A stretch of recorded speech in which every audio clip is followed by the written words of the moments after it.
विद्यार्थियों, आज मैं आप लोगों को कक्षा 10 गणित त्रिकोणमिति के कुछ अनुप्रयोग नामक चैप्टर से प्रश्न संख्या 4 और 5 इन दो प्रश्नों का हल इस वीडियो में बताऊंगा।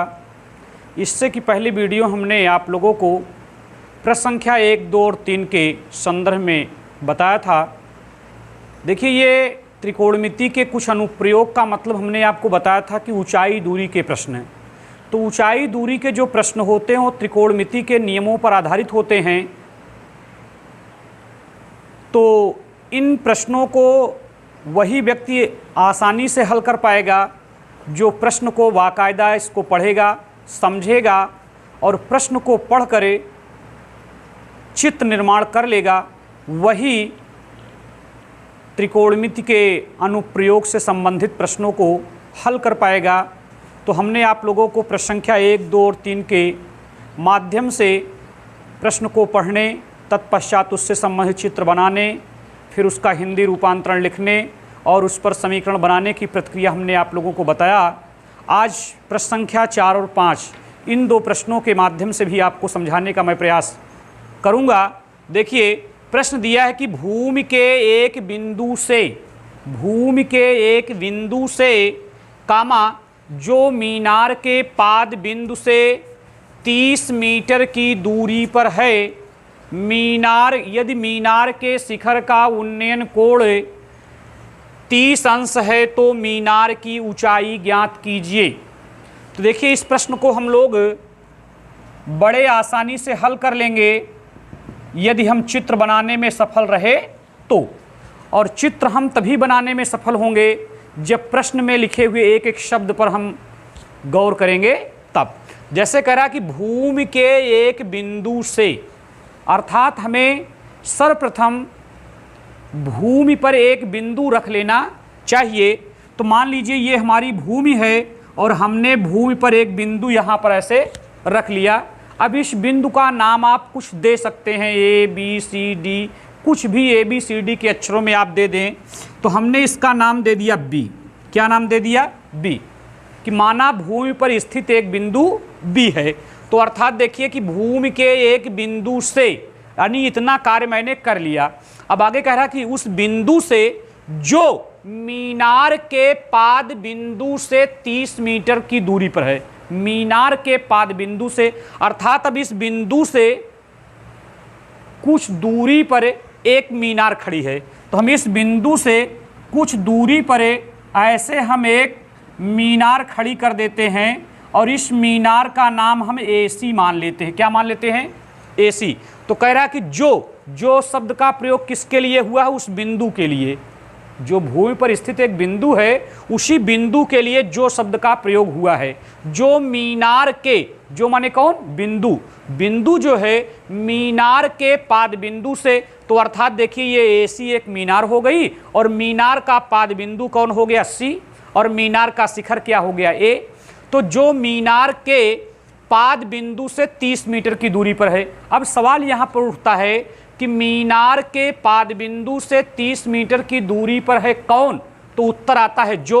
अब जो का मतलब वह बिंदु। तो अर्थात ये जो भूमि पर हमने एक बिंदु B माना है ये 30 मीटर की दूरी पर है। बोलो किससे 30 मीटर की दूरी पर कह रहा है? मीनार के पाद बिंदु से। अर्थात अगर हम यह कहें कि यहाँ से लेकर यहाँ तक की अगर दूरी देखा जाए तो ये प्रश्न के मुताबिक 30 मीटर की दूरी बता रहा है। ये बात इतनी क्लियर हो गई। अब आगे आप चलिए, कह रहा है यदि मीनार के शिखर का उन्नयन कोण, मीनार के शिखर का, तो देखिए मीनार का शिखर कौन है? ये तो मीनार के शिखर का उन्नयन कोण जो है 30 अंश है। तो कैसे उन्नयन कोण बनेगा? जब आप मीनार के शिखर से उस बिंदु पर आएंगे तो कितने अंश का कोण बन जाएगा? 30 अंश का कोण बन जाता है। तो हमें क्या ज्ञात करनी है? मीनार की ऊंचाई। तो अब आप जान ही रहे कि मीनार का नाम क्या है? AC। तो हम इसकी ऊंचाई मान लेते हैं यश मीटर। क्या मान लेते हैं? यश मीटर। तो देखिए हमने प्रश्न पढ़ा और प्रश्न पढ़ कर उसके कथनानुसार मैंने चित्र बना लिया। अब हमें सेकंड वर्क क्या करना है, दूसरा कार्य क्या करना है? जो हमने माना है, लिखा है, समझा है, उसी को हिंदी में हम शो करेंगे। तो हम यहाँ लिखते हैं कि माना भूमि पर एक बिंदु, माना भूमि पर एक बिंदु B है जो मीनार के पाद बिंदु से 30 मीटर की दूरी पर है, 30 मीटर की दूरी पर है। इतना तथा हम लिख देते हैं, तथा ऐसी एक मीनार है जो कि माना h मीटर ऊंची है। यही हमें ज्ञात करना है, तो मैंने मान लिया है जो कि माना h मीटर ऊंची है। तथा कोण प्रश्न में क्या दिया है, ए बी सी बराबर कितना, ए बी सी बराबर 30 अंश। चूंकि प्रश्न में जो कोण बना है वो 30 अंश का है, तो इसलिए हम कोण का नाम ए बी सी बराबर 30 अंश लिखेंगे। तो हम सब सर्वप्रथम करते क्या है, प्रश्न पढ़ लेते हैं। प्रश्न पढ़ने के बाद पुनः प्रश्न पढ़कर संबंधित चित्र बना लेते हैं। फिर चित्र में हमने जिस रेखा को जो माना है उसे हम हिंदी में लिख लेते हैं। फिर हम तीसरे नंबर पर लिखते हैं, चूँकि हम जो चित्र बनाएंगे ऊंचाई दूरी के प्रश्नों में वो समकोण त्रिभुज बनेगा, तो हम समकोण त्रिभुज का नाम लिखते हुए लिखेंगे कि इसमें कोण फला बराबर इतने अंश, इसलिए इतना करके तब हम आगे बढ़ेंगे। तो हम यहाँ लिखते हैं अब कि अब समकोण त्रिभुज ए सी बी में ऐसा हम लिख देंगे। अब समकोण त्रिभुज ए सी बी, देखो सी पर समकोण बन रहा है ना, तो निश्चित है कि समकोण एक बनेगा ऊंचाई दूरी के प्रश्नों में। तो अब समकोण त्रिभुज ए सी बी में कोण कितना हम लिखेंगे, 30 अंश के लिए हम लिखेंगे कोण ए बी सी बराबर कितने अंश, 30 अंश से, ऐसा हम लिख देंगे। तो हम 30 अंश के सामने, तो 30 अंश के सामने वाली जो भुजा होगी वो लंब होगी, अर्थात जो कोण बनता है 30 अंश या 45 अंश या 60 अंश, वो टाइटल का कार्य करता है और टाइटल के सामने वाली भुजा लंब होती है। तो से हम क्या लिखेंगे, लंब का नाम ए सी, तो लंब है और बटा आधार क्या है, बी सी, तो लंब बटा आधार। अब कुछ लड़के यहाँ भ्रमित होते होंगे या समझने में उनको दिक्कत होती होगी कि हमारे गुरुजी ने इस भुजा ए सी को क्यों लिया और बी सी को क्यों लिया। आप ए सी के साथ ए बी ले लेते या ए सी बी सी के साथ आप ए बी ले लेते, तो आप जानो कि पहली बात तो जो कोण बनेगा, कोण के सामने वाली भुजा लंब होगी, उसको तो लेना है। तो जो कोण बना है उसके सामने वाली भुजा लंब ए सी हमें ज्ञात भी करनी है, तो उसको तो लेना है। तो जो ज्ञात करनी है अर्थात तो अज्ञात है, तो अज्ञात के साथ एक ज्ञात भुजा लेनी चाहिए। तो जैसे ये अज्ञात है, इसे ज्ञात करना है, तो इसके साथ हम क्या लेंगे, जो ज्ञात होगी। तो ज्ञात भुजा के रूप में BC है, तो इसलिए हम BC लेंगे। और अगर हम AB ले लेते हैं तो AC भी अज्ञात और AB भी अज्ञात, तो प्रश्न का हल नहीं हो पाएगा। इसलिए एक अज्ञात के साथ एक ज्ञात लेना आवश्यक है आप लोगों को। तो AC क्या है, अज्ञात है, और BC ज्ञात है। हाँ, तो हमने एक अज्ञात के साथ एक ज्ञात हमने ले लिया। तो आप देखिए AC जो लंब का कार्य कर रही है और BC जो आधार का कार्य कर रही है, तो लंब बटे आधार किसका सूत्र होता है, आप जानते हैं पूर्व में कि लंब बटा आधार जो है tan का सूत्र होता है। तो बराबर tan कितने अंश, 30 अंश, जो कोण बना है वही इसके साथ लगेगा। तो आप देखिए AC क्या है, h है, और बटा BC क्या है, 30 मीटर है, बराबर tan 30 का मान 1/√3 होता है। अब अगर हम इसका तिर्यक गुणा कर लें तो हमारा कार्य क्लियर हो जाएगा। तो √3 का गुणा अगर हम h में करें तो √3h बराबर 30 कन्नम 30। तो अगर हम h बराबर चाहें तो 30, ये √3 बटे में आ जाएगा, तो h बराबर बनेगा 30। अब √3 से हम परमेयकरण कर देते हैं तो √3 ऊपर जाएगा, और जब √3 से नीचे भी हम √3 में गुणा करेंगे तो ये केवल 3 आएगा। तो इस 3 से अगर हम 30 को काटेंगे तो 10 आएगा। तो h बराबर हम लिख सकते हैं 10√3 क्या, मीटर, चूँकि हमने ऊंचाई को मीटर में माना है। और क्यों हमने ऊंचाई मीटर में माना, चूँकि ये जो दूरी दी है प्रश्न में, उस बिंदु की और मीनार के पाद बिंदु के जो बीच की दूरी है वो मीटर में है, इसलिए मीनार की ऊंचाई मीटर में आएगी। तो इसलिए h बराबर 10√3 मीटर। तो अतः मीनार की ऊंचाई हम क्या लिख सकते हैं, अतः मीनार की ऊंचाई, तो मीनार की ऊंचाई हमारी बन जाएगी 10 वर्गमूल 3 मीटर। यदि आपके प्रश्न में इतना आंसर ना भी देता हो तो आप √3 की वैल्यू भी रख सकते हैं 1.732। तो इस प्रकार से मीनार की ऊंचाई जब √3 की वैल्यू रखोगे तो 17.32 ऐसा भी आ सकती है।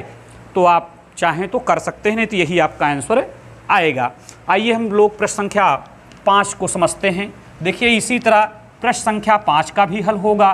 तो ऊंचाई दूरी में लगभग 17 प्रश्न हैं और पूरे 17 प्रश्न इसी नियम कानून पर आधारित हैं। प्रश्नों को पढ़िए, फिर आप चित्र बनाइए, फिर उसका हिंदी रूपांतरण लिखिए, फिर क्रिया करिए तो आपका आंसर आ जाएगा।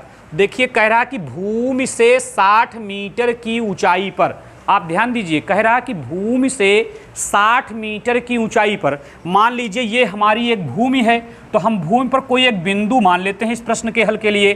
5 नंबर प्रश्न का हल हम दे रहे हैं आपको। तो मान लीजिए भूमि की, कह रहा कि भूमि से, तो ये तो मान लीजिए हमारी ये भूमि है, तो भूमि से कितने मीटर की ऊंचाई पर, 60 मीटर की ऊंचाई पर ना, तो अर्थात हम यह मान लेते हैं कि ये 60 मीटर है। देखिए आप समझिए, मान लीजिए ये 60 मीटर है और यहीं पर जो है वो पतंग जो है यहीं पर उड़ रही है, ये पतंग है, मान लीजिए ये क्या है, पतंग है।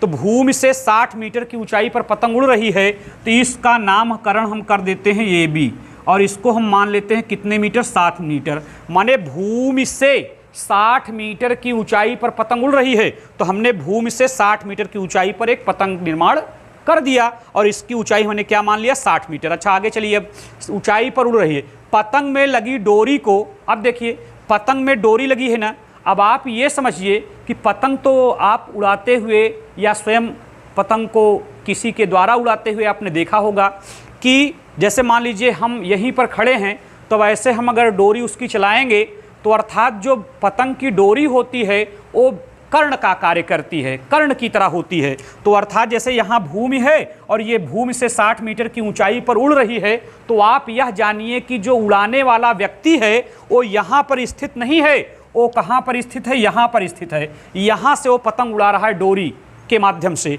तो अर्थात ये यहाँ पर जब व्यक्ति स्थित है तो यहीं से उसकी डोरी ऐसे चली जा रही है। देखिए ऐसे डोरी उसकी चली जा रही है और डोरी के अंतिम छोर में पतंग बंधी हुई है, ये उड़ रही पतंग है ना।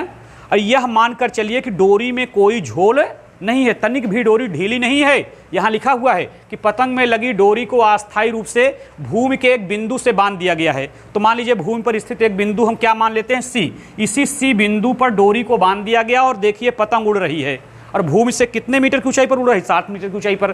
तो हमसे पूछ रहा है, बांध दिया गया भूमि के साथ डोरी का झुकाव। देखिए डोरी का जो ये झुकाव है भूमि के साथ कितने अंश का है, 60 अंश का है। तो अर्थात अगर हम इसको इससे मिला देते हैं तो यहाँ पर 60 अंश का कोण बन जाएगा। चूंकि यहाँ तो 90 अंश का कोण बनेगा तो 60 का कोण यहीं पर बनेगा। चूंकि भूमि के साथ का है तो भूमि तो नीचे है तो नीचे ही कोण बनेगा। अच्छा, यह मानकर कि डोरी में कोई ढील नहीं है, तो मान लीजिए एकदम बिल्कुल टाइट डोरी है, तो आपको ज्ञात क्या करना है, डोरी की लंबाई। तो हम डोरी की लंबाई क्या मान लेते हैं, यल मीटर। क्या मान लेते हैं, यल मीटर हम डोरी की लंबाई मान लेते हैं।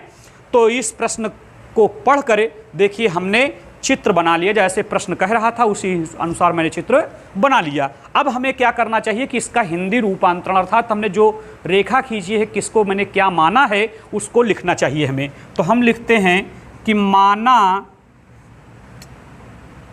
ए बिंदु पर पतंग उड़ रही है। माना ए बिंदु पर पतंग उड़ रही है जो कि भूमि से 60 मीटर की ऊंचाई पर है, ऊंचाई पर है। भैया माना ए बिंदु पर पतंग उड़ रही है जो कि भूमि से 60 मीटर की ऊंचाई पर है तथा पतंग की डोर हम मान लेते हैं ऐसी है जो माना यल मीटर लंबी है। कितने मीटर, यल मीटर लंबी है तथा भूमि के साथ झुकाव क्या दिया है प्रश्न में, भूमि के साथ झुकाव बराबर 60 अंश। ये बात हमने लिख लिया। अब हमने बताया कि जब इतनी प्रश्न पढ़ लिया जाए, चित्र बना लिया जाए और उसका हिंदी रूपांतरण लिख लिया जाए, तो आप जानिए कि जो हम चित्र बनाए रहेंगे उसमें समकोण जरूर बना रहेगा। तो जब समकोण बना रहे तो पहले उस समकोण का नाम दे दो। तो आप देख लें कि इसमें समकोण कहाँ बन रहा है, बी पर। तो हम इस समकोण बी का नाम कैसे देंगे कि हम लिखेंगे कि अब समकोण त्रिभुज क्या, ए बी सी। चूंकि बी पर समकोण है तो हमें बी को बीच में रखना है, तो ए बी सी में हम लिख कर देखेंगे कि कोण कितने अंश का बन रहा है। तो 60 अंश का कोण बन रहा है तो हम 60 अंश वाले का नाम देंगे में कोण कितना, ए सी बी बराबर 60 अंश से, ऐसा लिख देंगे आप। माने हम जो कार्य करने चल रहे हैं वो 60 अंश से करने चल रहे हैं। तो 60 अंश के जो सम्मुख भुजा होगी वो लंब होगी। तो लंब इसमें क्या है, ए बी। तो आप देखें ए बी जो है लंब है। तो लंब, अब हम लंब के बटे में, अब देखो अभी हमने पूर्व प्रश्न में आप लोगों को यह बताया कि एक भाई जो टाइटल होगी उसके सामने की भुजा तो हमें लेनी ही पड़ेगी, ज्ञात हो या अज्ञात हो उसको लेना पड़ेगा। तो हम देख रहे हैं कि टाइटल के सामने जो भुजा है वो ए बी 60 मीटर है, ज्ञात है। तब इस ज्ञात के साथ हमें एक अज्ञात लेना है। तो अज्ञात में हमारे पास दो भुजाएं हैं, बी सी है और ए सी। लेकिन चूंकि बी सी हमें ज्ञात नहीं करना है इसलिए उसको लेने से कोई मतलब नहीं निकलेगा। तो हमें ज्ञात क्या करना है, ए सी। तो हम ए सी ले लेते हैं। तो आप जानिए कि अब ए सी क्या है, तो ए सी कर्ण है। चूंकि समकोण के सामने भुजा पड़ रही है तो जो भुजा समकोण के सामने पड़ती हो कर्ण होती है। और ए बी क्या है, लंब। चूंकि 60 अंश के सामने पड़ रही तो लंब हुआ। तो लंब बटा कर्ण किसका सूत्र होता है, साइन का सूत्र होता है लंब बटे कर्ण। तो साइन हम 60 अंश इसको लिखेंगे। अब आप जानिए कि ए बी की माप क्या दिया है, 60। तो हम 60 लिखते हैं और बटा ए सी की माप हमें यल ज्ञात करना है, बराबर साइन 60 की वैल्यू वर्गमूल 3/2। यदि हम तिर्यक गुणा कर लें तो इसका तिर्यक गुणा करने पर इसका रिजल्ट क्या आएगा, √3 का गुणा जब यल में होगा तो √3 इंटू यल बराबर 60 दूनी 120। तो अगर हम यल बराबर अगर चाहें तो 120 के बटे में √3 आ जाएगा। अब आप जानिए कि आप लोग कक्षा 9 में ही परिमेयकरण करना सीख चुके हैं और 10 में भी आप नहीं भी जानते हैं। तो आप जानिए कि जैसे अगर √3 है तो √3 से हम परिमेयकरण कर देंगे, अर्थात √3 से ऊपर गुणा और √3 से नीचे गुणा। तो अगर हम यल बराबर 120 में अगर √3 से गुणा करेंगे तो 120 √3 बनेगा। और नीचे जब √3 में √3 से गुणा करेंगे तो केवल 3 आएगा। तो हम यहाँ बटे में 3, अब 3 से अगर इसको हम काट दें तो ये 40 बार जाएगा। तो यल बराबर हो जाएगा 40 √3 मीटर। तो अर्थात ये जो पतंग की डोर की लंबाई है वो 40 √3 मीटर होगी। तो हम यहाँ लिखेंगे अतः पतंग के डोर की लंबाई, पतंग के डोर की लंबाई हम क्या लिखेंगे, 40 √3 मीटर। तो आज की वीडियो में बस इतना ही। प्रश्न संख्या मैंने 4 और 5 आज आप लोगों को बताया। तो इसी प्रकार से हम 2-2, 3-3 प्रश्न के माध्यम से 2-3 वीडियो में इस अध्याय को समाप्त कर दूंगा। आप लोग गणित पढ़ते समय रफ और पेन साथ में रखें, गणित किताब भी साथ में रखें और वीडियो को पूरा देखें और समझें। बस आज इतना ही।